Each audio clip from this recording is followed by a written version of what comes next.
this species of variformin's been extinct since the Cretaceous period. I mean, this thing isn't on this thing. What?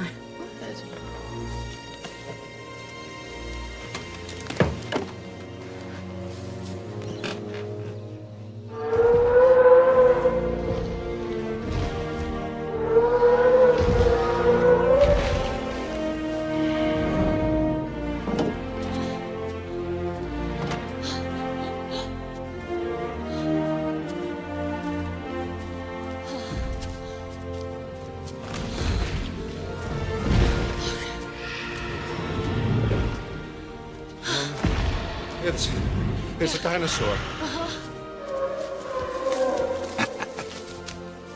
You do it. You just tear up the rule book on it. Cold-bloodedness, it doesn't apply. They're totally wrong. This is a warm-bodied creature. This thing doesn't live in a swamp. This thing's got, what, a 25, 27-foot neck? Brachiosaurus 30.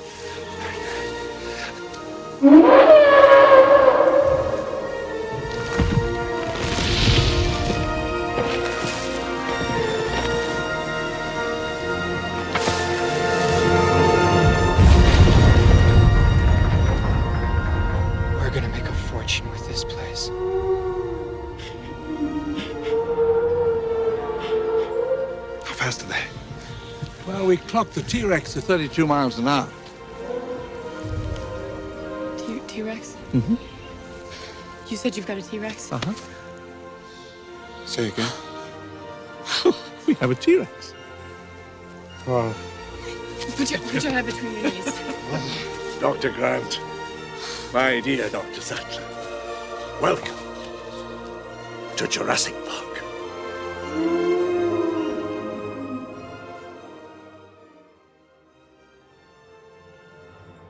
Dinosaurs, the prehistoric beasts of millions of years ago, have captivated the imaginations of children, teenagers, and adults for centuries.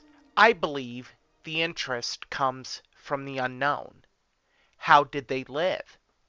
How did they die? How many breeds were there? So many questions remain, and the only answers come from theories.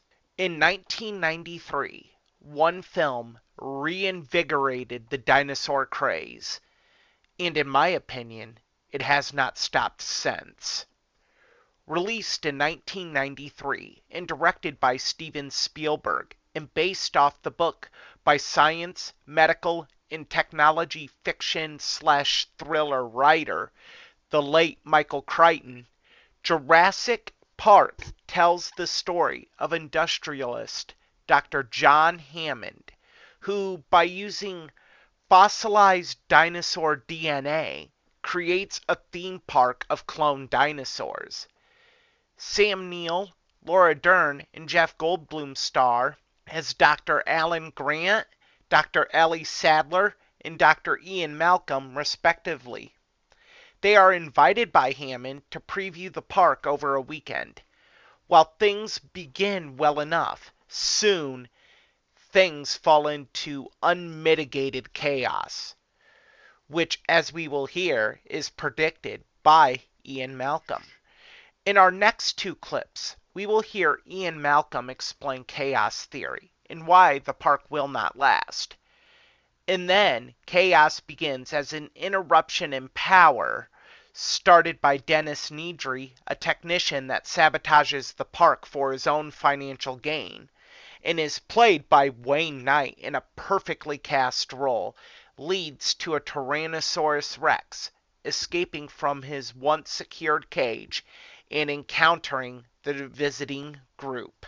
Now eventually you do plan to have dinosaurs on your dinosaur tour, right? Hello?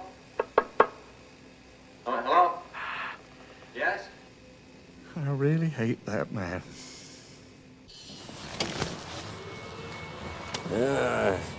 See, the Tyrannosaur doesn't obey any set patterns or park schedules. It's the essence of chaos. I'm still not clear on chaos. It simply deals with predictability in complex systems. The shorthand is the butterfly effect. A butterfly can flap its wings in Peking, and in Central Park you get rain instead of sunshine. Why? And did I go too fast? I go too fast. I did a flyby. No, give me that big glass of water. We're going to conduct an experiment. It should be still. The car's bouncing up and down, but that's okay. It's just an example. Now, put your hand flat like a hieroglyphic. Now, let's say a drop of water falls in your hand. Which way is the drop going to roll off? Over which finger, or over the thumb, or the other side? Thumb. That's it. Okay. Right. Okay, now freeze your hand. Don't move. I'm going to do the same thing. Start with the same place again. Which way is it going to roll off? Let's say back. Same way. Same back. It changed. Why? Because tiny variations, the orientation of the hairs on your hands, Hey, Ellen, look at this. the amount of blood distending your vessels, imperfections in the skin, Imperfections in the skin. microscopic, and never repeat and vastly affect the outcome. That's quantum. Unpredictability. Right? There. Look at this. See? I'm right again. Nobody could have predicted that Dr. Grant would suddenly jump out of a moving vehicle. Alan? There's another example. See, here I'm now by myself, talking to myself. That's chaos. And now, the T-Rex.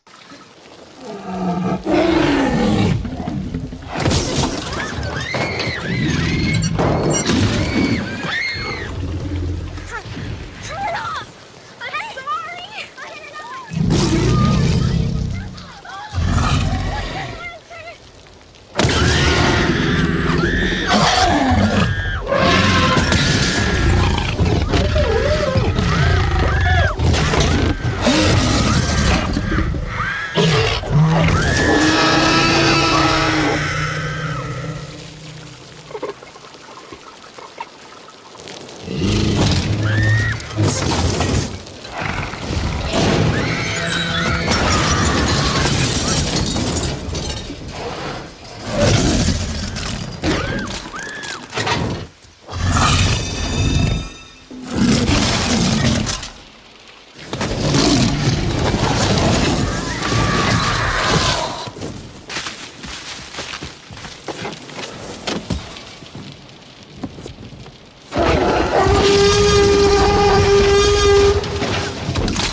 I'll catch you next. You're okay. Come on. Okay. All right. Tim?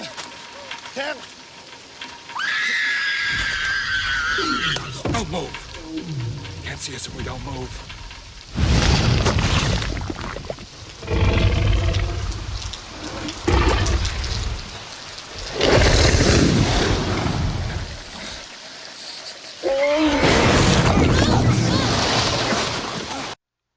One aspect that stands out regarding this film, besides the great writing, directing, and groundbreaking special effects, is it touches on what was at the time a very hot button issue. That issue is the idea of cloning. This issue had scientists often facing off against each other on talk shows about whether it was right or wrong, the morality of it, and what could happen to the world if it was successful. This film does not shy away from that. In fact, in one of the great scenes in this film, Ian Malcolm goes further on his chaos theory. And we hear legitimate concerns these doctors have with the park. Now, when you hear this scene, I hope you hear the sense of urgency each professional has about what could happen and what the pitfalls might be with this park. Close-up look at our majestic... None of these attractions are ready yet, of course, but the park will open with the basic tour you're about to take. And then other rides will come online 6 or 12 months after that. Absolutely spectacular designs, spared no expense. And we can charge anything we want, $2,000 a day, $10,000 a day, and people will pay it. And then there's the merchandise. And I can personally... Donald, this park was not built to cater only for the super rich. Everyone in the world has the right to enjoy these animals. Sure, they will. I mean, what, we'll have a coupon day or something. Yes. Gee, the lack of humility before nature that's being displayed here staggers me. Well, thank you, Dr. Malcolm, but I think things are a little bit different than you and I had feared. Yeah, I know. They're a lot worse. Now, wait a second. Now, we haven't even seen the part where Donald, let him talk. There's no reason. No, I want to hear every viewpoint. I really do. Yeah, don't you see the danger, John, inherent in what you're doing here? Genetic power is the most awesome force the planet's ever seen, but you wield it like a kid that's found his dad's gun. It's hardly appropriate to start hurling generalizations. If I may, I'll tell you the problem with the scientific power that you're using here. It didn't require any discipline to attain it. You know, you read what others had done, and you took the next step. You didn't earn the knowledge for yourselves, so you don't take any responsibility for it. You stood on the shoulders of geniuses to accomplish something as fast as you could, and before you even knew what you had, you patented it and packaged it and slapped it on a plastic lunchbox, and now you're selling it. You want to sell it. Well, I don't think you're giving us our due credit. Our scientists have done things which nobody's ever done before. yeah, but your scientists were so preoccupied with whether or not they could, they didn't stop to think if they should. Condors. Condors are on the verge of extinction. If I was to create a flock of condors on this island, you wouldn't have anything to say. No, hold on. This isn't some species that was obliterated by deforestation or the building of a dam. Dinosaurs had their shot, and nature selected them for extinction. I simply don't understand this Luddite attitude, especially from a scientist.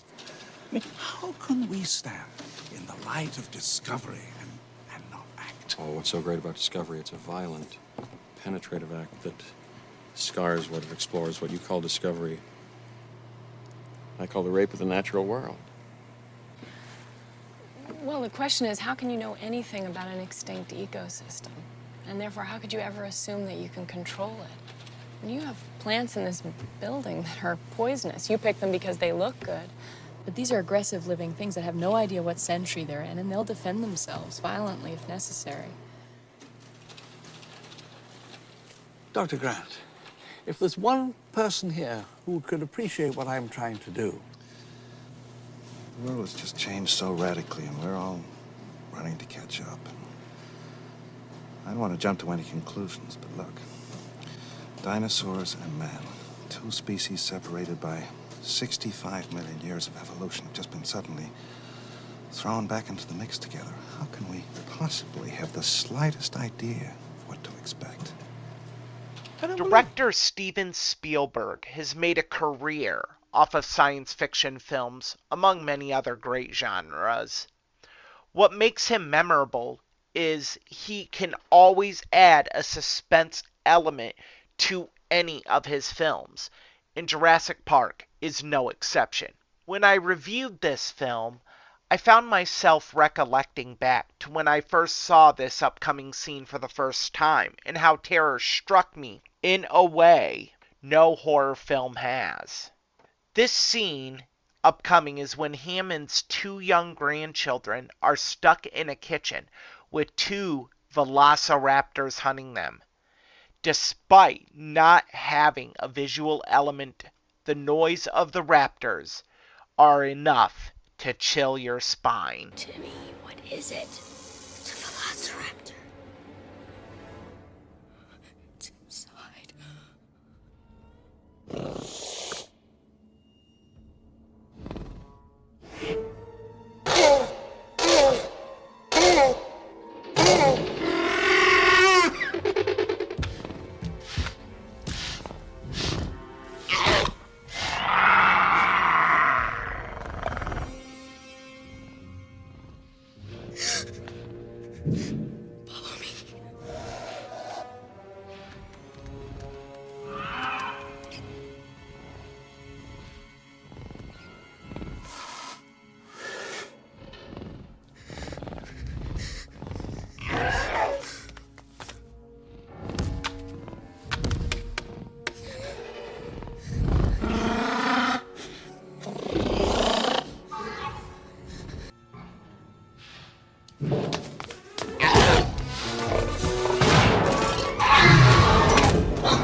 Jurassic Park is the quintessential summer blockbuster. It dominated the summer of 1993.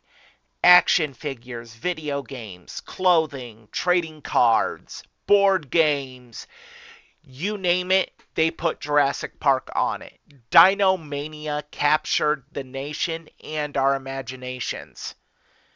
The great thing is, this film series still does this to this day, 29 years and 5 sequels later. In short, Jurassic Park really is one of those films that has something for everyone.